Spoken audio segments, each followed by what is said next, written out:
Welcome to One Tired Teacher, episode 192. What teachers still love about teaching. 5 amazing teachers share their thoughts. So today, people, we are turning the table around. I have gotten the chance to voice some concerns about education and my frustration in episode 190 and 191. If you are feeling like you need to commiserate, then definitely check out those episodes. If you are ready to move on and try to not think happy thoughts and pretend like nothing bad's happening. I don't mean that, but because I can't stand that. I mean, let's focus on some of the things that still light us up, that still make us happy, that still bring joy to our faces, because sometimes we need to remember those things as well. I know for me, the thing that really lights me up right now, especially, not only is it books and reading. I love books and reading, and I also love Makerspace. I have been talking about Makerspace for the last couple of years because I really believe that this is our opportunity to allow kids to feel all included and to learn in different ways and to go through like all the 4 C's, which now I have come to find out that there are 5 C's. So what are those? That's community, collaboration, creativity, critical thinking, and curiosity. So exciting. I think it can bring the magic back to our classrooms. I really firmly believe in it. I love it. I do have a free masterclass, and I will link to that in the show notes. You can find it at TrinaDeveryTeachingAndLearning.com. What is a makerspace? So you can check out all of that information and you can join it for free. Anyway, let's get on with the show. We're talking about I'm sharing 5 amazing teachers that share their thoughts about what they still love. These are my special TDTL Listies. I love these people, and I love my TDTL Listies. Those are teachers from all over the world that have joined my email list, and I show up in their inbox twice a week. I try to do it twice a week. I let them know when the show drops, and then I share tips and strategies and motivation and sometimes a freebie here and there. If you would like to be a part of that, I would love to have you. You can find that at TrinaDeveryTeachingAndLearning.com. If you wait a few seconds, a pop-up will give you a freebie and you can sign up and I will show you some love. So let's get on with the show.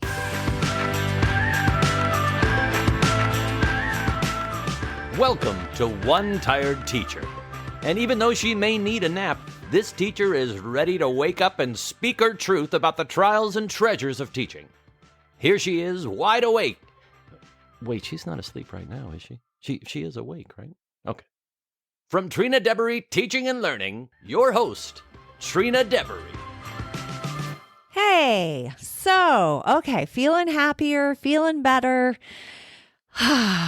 Ready to rejuvenate ourselves in teaching. Sometimes we need a good boost, and the next couple of episodes I am hoping are going to be a good boost, because this first one I'm sharing some of my TDTL Listies who shared with me things that they still love about teaching. I can't wait to share that with you.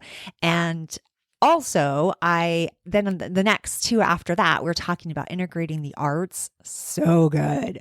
I have 2 really incredible guests that come on episode 193 and 194. And I think you're going to absolutely love those episodes. So make sure to tune in. If you're not following the show, hit the follow button so that it pops into your podcast player every week and lets you know that a new episode dropped, which comes out Mondays, early in the morning, 6:00 in the morning, Eastern Standard Time. So 3:00 in the morning if you're on the other side of the country. Anyway, so I can't wait for those to come. And then Lee will be back and we will talk about more good things. All right. So let's talk about teaching experience. So not all teaching experiences are horrible. In fact, there are some still really there's some really wonderful things going on, and there's things that we can still celebrate. There are teachers out there that are working their tails off. They're grinding it out. They have figured out, hopefully, a work-life balance. They're allowing people to support them, and then they are giving their very best to their students, and then they're giving their very best to themselves. So that's important too. So I'm excited about that, and I can't wait for you to hear about what they are doing. So today I'm featuring 5 TDTL Listies who are teachers just like you, who share the things they still love about teaching. So let's hear. So the first TDTL Listie that I want to share is Scott Robinson. And I'm saying his full name because he actually wrote that. So I'm not going to share people's full name unless they told me that. So Scott Robinson answered me. And so my first question was, what is your favorite thing about teaching? And he said, students. The students are his favorite thing about teaching. I think most people feel that way. I know I feel that way. I know that a lot of my friends feel that way, but they love the students. Another question was, what is your least favorite thing about teaching? Or what would you change if you could? And he said, those that administrate from outside the walls of a school. Oh, that is so true. Isn't that true? Like sometimes I feel like saying you're making up this crap for people to do that you yourself haven't done, or you don't know what it really looks like when you hand it to a 7-year-old. You have no idea like the things that go on in their mind. Oh, I could go on and on about that, but I'm trying not to get back into my negative rut, so I won't go any further. All right, so Scott, yes, I agree. And then finally, Scott answered, what is the best advice you ever received about teaching? And Scott says, don't try to be the best or don't try to be the worst in the eyes of the administrator. Keep their focus off of you and keep your focus on your students. Very well said, Scott. We kind of want to fly under the radar sometimes. I know that there are those of us that like for me, I like words of affirmation. Did I want attention from my principal? Probably. Not probably. I did. I did the first 20 years of my career. I cared about what he thought. I had the same administrator minus one short stint when I came back from maternity leave early and went to a different school, but I was only there for 6 months. And then I went back to my administrator. I was very loyal to him. I valued what he thought. I definitely think I had a father issue, to tell you the truth. Didn't have a good relationship with my dad. I sought male approval in that way of needing words of affirmation from a male figure. And I kind of saw my principal in that fatherly role. Now, I told him that. I ended up telling him that because I thought it was unhealthy. I'm like, this isn't good. And I am taking things you say way too personally.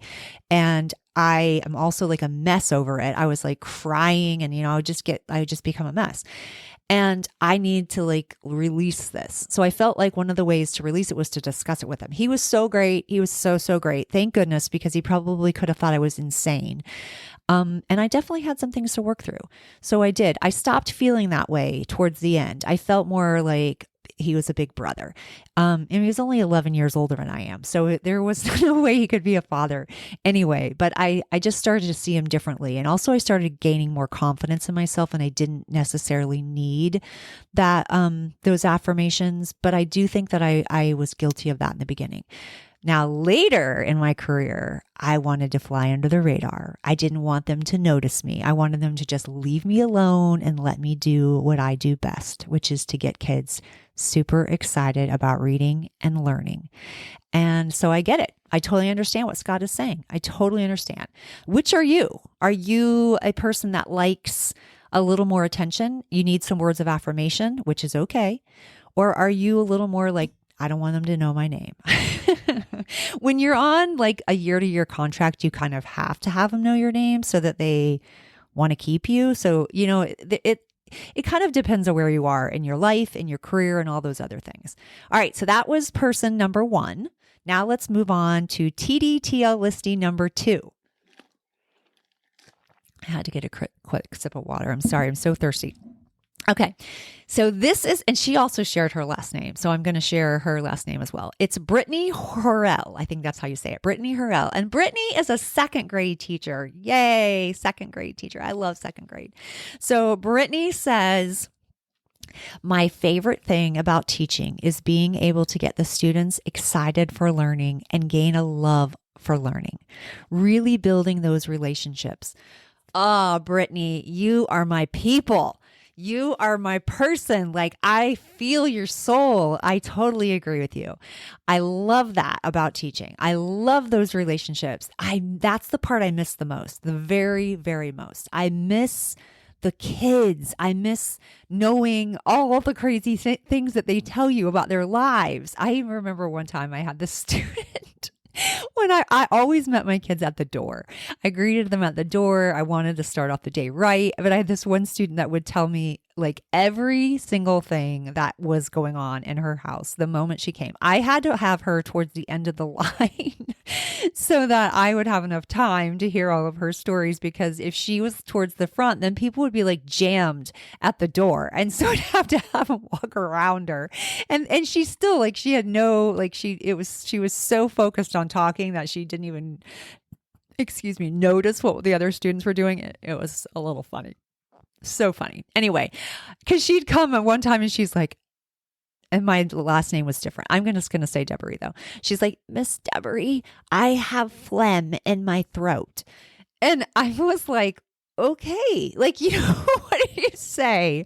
So I definitely agree with you, Brittany. I love that part. And I also, when I was like towards the end, when I was a media specialist, your relationships are different when you're a special area teacher than they are when you're in the classroom, because in the classroom, you've got more time to spend with them. You also have them during down times like recess, which is one of my favorite times with kids, because then you get to like really talk to them, hang out with them, and, enjoy their company. And you're not like rushing or trying to get something done or covered or whatever.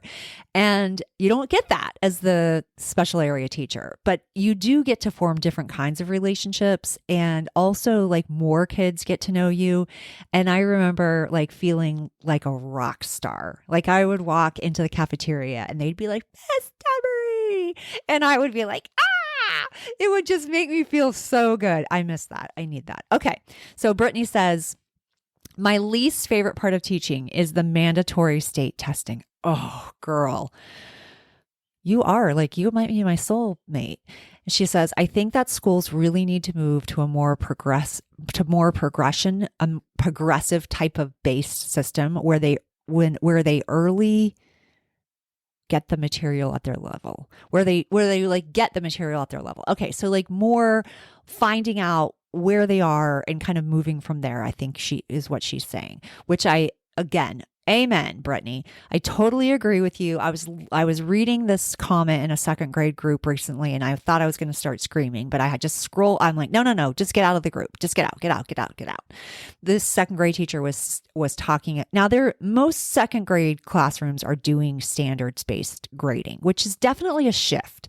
And so she was talking about a student that had done poorly when she first assessed the standard and then had now done well. And then she's like, should I take the average of the two grades and then give them a grade? And I'm like, not in standards-based grading. Not standards-based grading. You're looking at how they've progressed through the standard. If they've got it, that's great. Then you can give them that. They've got it.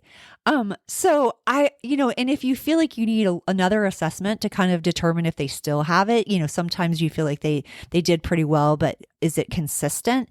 Then I think that's okay to do as well. Like with something easy, like an exit ticket, something simple with an exit ticket. I love exit tickets. I created them for second grade. They're in my shop on TPT. And they're quick and simple, and they're all the reading comprehension standards, and I love them.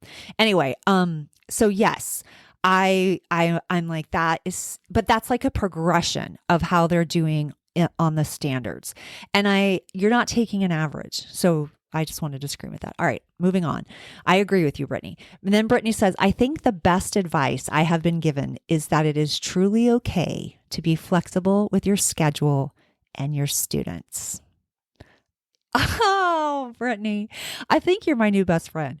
I mean, yes, Be flexible with your schedule and your students. We act like it's against the law for us not to follow exactly what they've told us, as if they have all eyes watching us every minute of the day. They don't have all eyes on you. They can't. It is impossible. We don't have to follow that. Sometimes we can sneak in something like a teachable moment, heaven forbid. And sometimes we can integrate so that we can have time to do things like, you know what I'm going to say, makerspace or STEM challenges or something that truly motivates, excites kids, helps them think in a different way. All right, Brittany, I think that was excellent. And she says, I hope this helps. It absolutely helped, Brittany. Thank you so much for sharing. You are a very special TDTL listie. You know how I feel about second grade, and I appreciate you. Okay. The next TDL listie, TDTL, Trina Deborah Teaching Learn, TDTL. It's not super easy. It doesn't just flow off the tongue. TDTL listie that I'd like to feature is Sue Dembski. Sue Dembski. I think that's how you say it. And she also wrote her whole name. I hope she wrote her whole name. I'm pretty sure she did. She did. All right. So Sue, let's talk about what you are thinking. She says, the best thing about teaching has always been the ability to give a child a new view of their future. Oh, that's beautiful. Through lessons, activities, and learning opportunities, teachers give children a chance to change their life path. We truly touch the future. I love this one, Sue. That is beautiful. You're absolutely right. We can be the spark that ignites the fire within them. We can be the change. I had a second grader that was from a family of, I feel like they were originally in New York. I don't know, because I'm friends with this person, and I had her son. We weren't friends at the time though. And their family rooted for a different football team. I am a huge Gator fan. They're a heartbreaking team though. This year, I swear. Anyway, and it was the year, I feel like this is the year we went to the national championship with Ohio State and we won. Woo! Anyway, and so my room was all decked out in Gator stuff. And I had this student, and he came in my classroom and he fell in love with the Gators. And he told his parents that he was going to go to the University of Florida when he graduated from high school in second grade. This seed was planted in second grade. And I like to think that I had a huge part of that because I talked about the Gators all the time. My room was all decorated in Gators. The Gators won that year. It was very exciting. I was very competitive, yeah. And I also had an Ohio State student in my class, which was really rare, but I did. And I had a lot of fun with her dad going back and forth. Anyway, so this student, you know what he did? He he got accepted. Went to University of Florida. I think he recently graduated from University of Florida. Either that or he's still there. He might be there for one more year. I feel like he graduated though. Isn't that exciting? And that's not just him. There's been other students that have done that too. So I'm so excited about that. So you're right. Yes, we can put them on a path that can completely change their future. The least favorite thing. So Sue says the least favorite thing about teaching is how political it has become. Oh, I agree. Sue, I think you're another soulmate. She says public education is about giving our children a chance to make a better future for themselves that will ultimately give our country a better future. However, with the overemphasis on testing, this is no longer the focus. Our schools have been turned into factories, turning out mediocre students that can pass tests but cannot think for themselves. Oh, Sue, you're so right. You're so right. And it's so upsetting. And that's such a part of why I'm like, I can't participate. And even when I was the media specialist a couple years ago, I had to test constantly. I had to shut down the media center like for weeks to do this stupid testing. And I'm like, I can't do it. I just can't do it. It's so horrible. And you're right. It's mediocrity. We're striving for mediocrity. I remember saying that to my principal. I feel like we're striving for mediocrity. What in the world? And that's why I love Makerspace, because of the critical thinking, the creativity, the collaboration. Oh, goodness gracious. I agree. All right. So Sue says, The best advice she ever received was not to teach, but provide opportunities for growth. Instill the love for learning by accepting that children will make mistakes and that this is how they learn best. Give them the tools necessary to investigate, wonder, discover, and fail while doing it. They will always come back for more if they feel that they can revive in their or revel in their success and failures equally. This is absolutely beautiful. I don't think I read it carefully the first time because this is so, you're so right, Sue. You're right. We have to give them the opportunities to fail successfully. We want to teach them what that means, the positives of failure. And we want to look at it as failure and success equally. So I think that is so, and you know where you could do that? Makerspace. I love it, Sue. Thank you so much. That was absolutely beautiful. All right. Our next TDTL listee to feature is Heidi. So Heidi is a STEM K through 5 teacher. And she says that her favorite thing about teaching is I love seeing the excitement on the faces of my students when they do something they thought they couldn't, and they are then able to help someone else. It's especially rewarding when it's a student who isn't successful in other classes.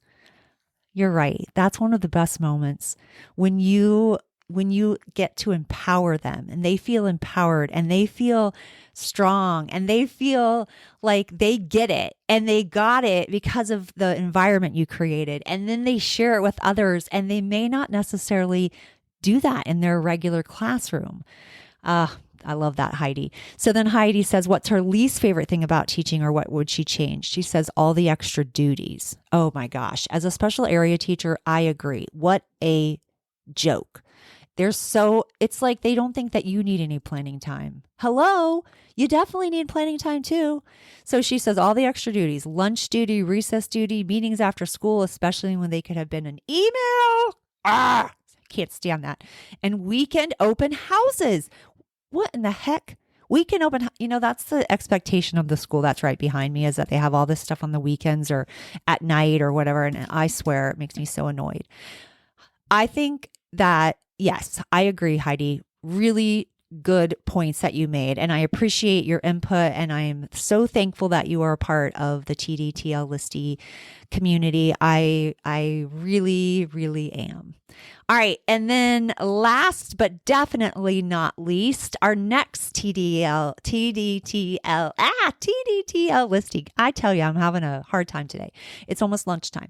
So TDTL listing is Michelle Border. Michelle. Okay, so Michelle is so cute. I'm going to read her whole little thing because she's so adorable. She's like, hello, Trina. I love that. I love when people, just talk to me in a regular way. It makes me feel like, hi, Michelle. Like I get all excited in return. And she's like, this is so exciting to be a part of your podcast. I love how you include teachers and support what we do. Here are my answers to your questions. Aw, thank you, Michelle. I appreciate you. She says, my favorite thing about teaching is watching children learn. That moment when you can tell they have made a new connection and are excited about what they now know is priceless. I have the chills, Michelle. You're right. It's the best feeling. It is like, it's almost as if you can see inside their brain, which I used to tell them when I would do rally coach. One of them would be teaching and the other one would be coaching. And if you don't know what rally coach is, go look up Kagan Cooperative Learning. It's awesome. It's the best.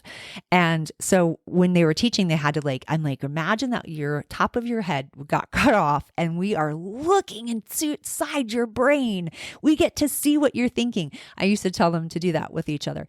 And so that just made me think of that because it is like that you get to see inside their brain. Their face lights up, their eyes light up, their body language changes. It's so exciting. Love that. Such a great answer. And then Michelle says, my least favorite thing about teaching is the government mandates that have changed the process of learning and taken away the joy and expansion of learning new things. It has put under pressure on teachers and children to the point of ruining our education system in this country. I agree with you, Michelle. I think it's absolute madness. I think it's absolute madness and it's sad. And I think it's sad. I agree. It's heartbreaking. And then Michelle's last point is the best advice I was ever given was close your classroom door and do what's best for children. Amen. And I hope that you have heard that from me as well, Michelle, because I say it a lot. And I know Lee would get mad at me because she's like, I'm not going to tell teachers to do that, but I am going to tell teachers to do that. I'm telling you, 95% of the time, no one ever knows. They don't have enough manpower to watch you 24/7. Close your classroom door and do what's best for children. And then she says, some kids cannot learn what is being shoved down their throats for a test and need guidance and patience to not only learn an academia, but also to gain social skills. Sometimes we need to ignore the administration and government policy makers to ensure a child is getting all they need. Absolutely. I feel like giving you a standing ovation, Michelle. You're absolutely right. So true. And you know what? Sometimes these administrators actually don't know best. Sometimes we have the best administrators and they're wonderful and they were teachers themselves and they get it and they understand and they want to see change. And then sometimes their hands are tied because of policy and because of, the district. And we have a very fear-based run district where I am, and it's frustrating. So even the best principals struggle. But man, what a difference it makes when you have a good administrator, because those bad ones, they can ruin you. They can wreck your teaching experience. I'm just going to say that. So I think you're right. You close your door, you close your classroom door, and you do what's best for children. And then she ends by saying, thanks again for your inclusion of teachers. Thank you, Michelle. Thank you. Thank you. Thank you, every TDTL listie who wrote me back. I was hoping to get like a massive amount of replies. I didn't get as many as I have gotten on other things, but I think sometimes those kind of questions are like heavy and we're like, I don't have time to answer them. I'm so glad Scott and Brittany and Sue and Michelle and Heidi, I'm so glad that you took the time to respond because I wanted to feature TDTL Listies because I am proud to serve you and to honor you because you're doing important work. You matter. And if you are a teacher or you are a parent who is teaching your students, even if you're a parent, you matter too. You matter so much. So thank you for your feedback. Thank you for allowing me to feature you. And thank you all for all of the work that you're doing. Until next time, sweet dreams and sleep tight.